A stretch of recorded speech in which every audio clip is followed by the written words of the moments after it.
Bonjour, je suis Didier Mazier et nous allons aujourd'hui nous intéresser à la 2D et demi. Alors vous connaissez forcément la 3D qui permet de mettre en perspective des éléments et de visualiser ceux-ci en relief grâce à des lunettes. Ici il s'agit de 2D et demi et comme vous pouvez le constater sur cette page consacrée au tourisme en Autriche, eh bien nous avons des images sur lesquelles on peut procéder comme ici c'est le cas à un zoom avec un certain nombre d'éléments qui vont se détacher sur des plans différents.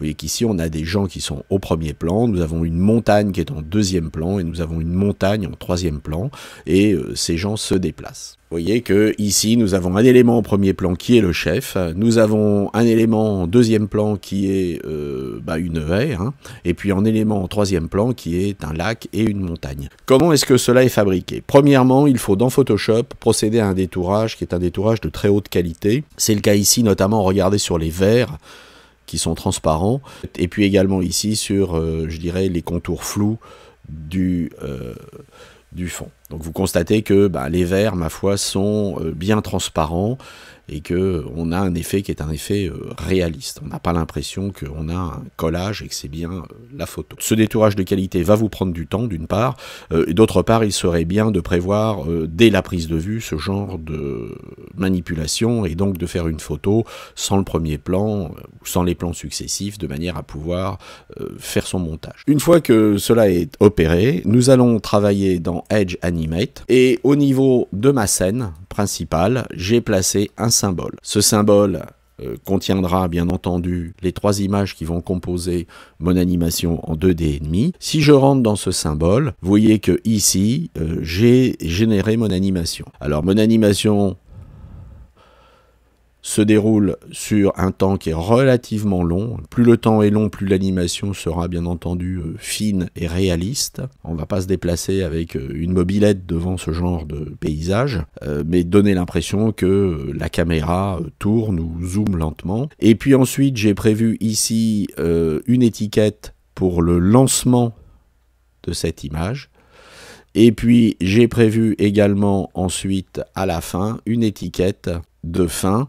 J'ai placé ici une action qui, évidemment, à la fin, arrête l'animation. Donc un sim.stop, parenthèse, point virgule. Alors pourquoi j'ai fait ces deux manipulations? Bien parce qu'ici, j'aurais pu aussi mettre un stop ici et demander à ce que l'animation ne soit pas en lecture automatique. Actuellement, elle est en lecture automatique.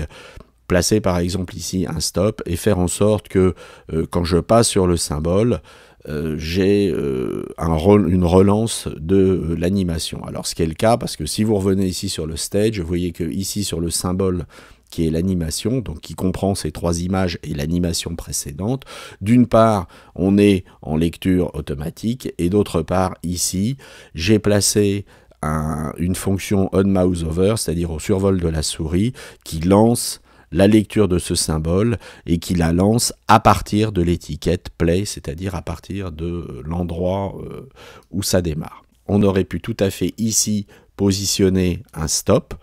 Et si je positionne ici par exemple un stop, donc ici on va positionner une lecture et puis on va demander un stop de l'animation.